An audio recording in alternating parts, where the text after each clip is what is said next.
Okay, so you spend hours crafting the perfect YouTube video. Right. You pour your heart and soul into it, the editing's top-notch thumbnails on point, and then you hit publish. Yeah. But then crickets, a couple of views trickle in maybe from your diehard fans, Hmm. but it's nowhere near what you hoped for. Yeah, I've been there. It's disheartening, to say the least. Totally. Yeah. So today we're diving deep into a YouTube video that claims to have unlocked the secrets to getting YouTube to actually recommend your videos. Right, those recommendations. That's the golden ticket, isn't it? It really is. And the video we're looking at is titled YouTube Not Recommending Your Videos. Turn this on now. And it's from the channel Elevate with Tate. Okay, a fellow creator sharing some wisdom. Exactly. And they promise to reveal some kind of hidden setting stuff that a lot of creators apparently don't even know about. Sounds intriguing. What's your take on that? Well, personally, I'm always fascinated by how these platforms work. Like what makes the algorithm tick, and if there are things we can tweak on our end to improve our chances. I get that it's like trying to crack the code, and there's a certain appeal to that, isn't there? Absolutely. And I have a feeling this deep dive is going to give us some pretty valuable insights. Well, let's jump in and see what they've got. Right. Yeah. The first thing that caught my eye was this emphasis on channel keywords. Yeah, channel keywords. The video is very specific about this being a desktop-only setting. So you have to be on your computer, not the mobile app. Right, because I know I've looked for it on mobile and been like, wait, where is it? Exactly. You got to be on desktop, go to YouTube Studio, then head down to settings and over to channel, and you'll find it under the basic info tab.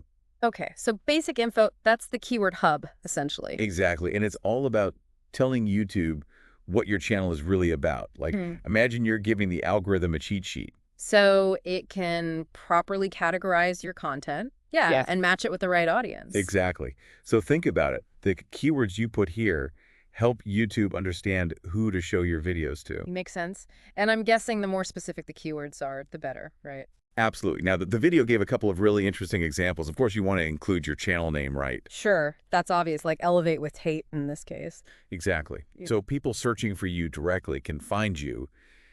But here's where it gets a little sneaky or strategic, depending on how you look at it. Oh, lay it on me. The video suggests including the names of your competitors, particularly the bigger ones in your niche. Interesting. So, like, if you're making tech reviews, you might include the names of some of the more popular tech channels. Precisely. They even gave the example of Think Media. So the idea is to kind of piggyback on their existing audience, people who are already watching those channels. Exactly. You're basically telling YouTube, hey, our content is similar to this, so maybe show our videos to those viewers too.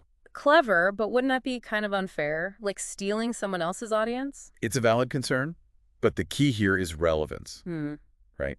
You only want to target competitors whose audience genuinely overlaps with yours. So if your content is actually similar, then it's more about making sure YouTube understands that connection. Exactly. It's not about tricking the algorithm, it's about helping it make the right connections. Right. And if it works, it could be a game changer, especially for smaller channels trying to get noticed. And the cool thing is, the creator of Elevate with Tate actually shared some results after using this strategy. Yeah, they did. Yeah, they said they saw a definite uptick in their video performance. And there were even comments from other creators saying they tried it and saw more views. That's promising to hear real people seeing tangible results. It really is, and it kind of blows my mind that something as simple as adding a few words in a settings panel could have such an impact. It does show you the power of those seemingly small tweaks. It's like giving YouTube a roadmap, you know? A roadmap to your content. Exactly, and it makes you wonder what other hidden gems are tucked away in those settings. Right, those little levers we can pull. Totally. Okay, so moving on to the second big takeaway from the video. Okay, hit me. This one's all about timing, specifically when you make your videos public. And this might be a tough one for some creators to swallow, but they recommend scheduling after a private upload. That's interesting. Tell me more. So instead of hitting publish the second your video is ready, Which, let's be honest, is very tempting. oh, absolutely. The urge to share is strong, but they suggest uploading your video as private first. Private, so no one can see it. Right, and then scheduling it to go live like 24 hours later at least. A whole day. Why the delay? Well, according to the video, this gives YouTube time to really process your video behind the scenes. Okay, like what does that actually mean, though, processing? So they say YouTube analyzes everything, the visuals, the audio, even the transcript, that automatic one YouTube generates. Right. And this pre-publication analysis lets YouTube get a good grasp of what your video is about before it goes live. Okay, so it's kind of like giving YouTube a head start. Exactly like a sneak peek. So when the video does go public, YouTube already has a better understanding of who to show it to. So it's not just fumbling around in the dark trying to figure out what your video is about. Right, and the idea is that this leads to faster initial view growth because YouTube can target the right audience from the get-go. That makes sense in theory, but does it actually work? Well, the video creator shared a personal anecdote. They said a video they rushed to publish didn't perform as well as the ones they scheduled after a private period. Interesting. So it's like giving the algorithm time to digest the content, if you will. Exactly, and the creator claims that this actually helped their videos get recommended more. Makes you wonder if it's something we should all be doing. Right, it's food for thought for sure, and from a technical standpoint, it makes sense that YouTube would benefit from having this upfront processing time.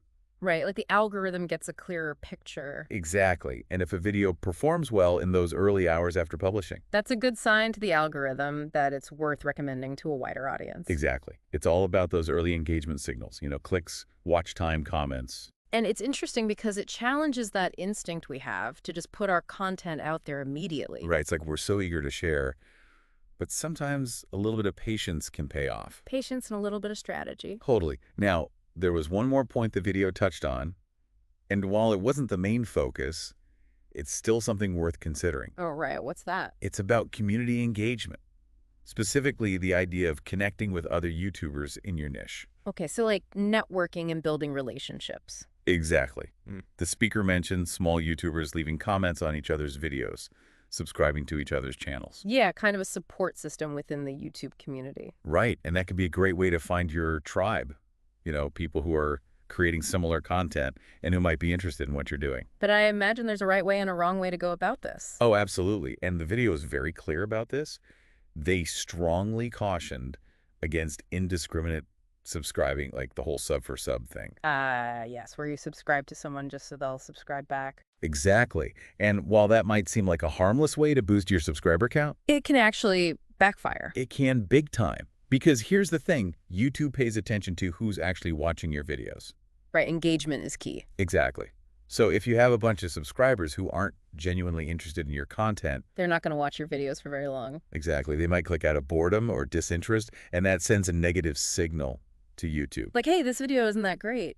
Right. And that can hurt your chances of getting recommended to a wider audience. So it's better to have a smaller audience of truly engaged viewers. Absolutely. Yeah. People who are actually excited to watch your content. That makes a lot of sense. So yeah, while the intention behind sub for sub might be good, Like trying to help each other out. it can ultimately do more harm than good. Okay, so let's recap the main takeaways from this deep dive, shall we? Sounds good. So first up, optimize those channel keywords on desktop. Right. Go into YouTube Studio settings channel, basic info, make sure those keywords are on point. Exactly. And don't be afraid to include some relevant competitor channel names. Strategic keywording there. Second big takeaway, play around with the timing of your video releases. Try uploading as private first, and then scheduling them to go live at least 24 hours later. Give YouTube time to process and analyze. Precisely. And finally, focus on building genuine connections with other creators in your niche. Support each other, but skip the whole sub for sub thing. Solid advice. And, it's encouraging to see these real-world examples of creators who've implemented these strategies and seen positive results. It gives you hope that it's possible to break through the noise. Exactly. And it all boils down to understanding how YouTube works and working with the algorithm instead of against it. Working smarter, not harder. Exactly. So for all you creators out there, I encourage you to take a look at your own YouTube setup. Are you using channel keywords effectively?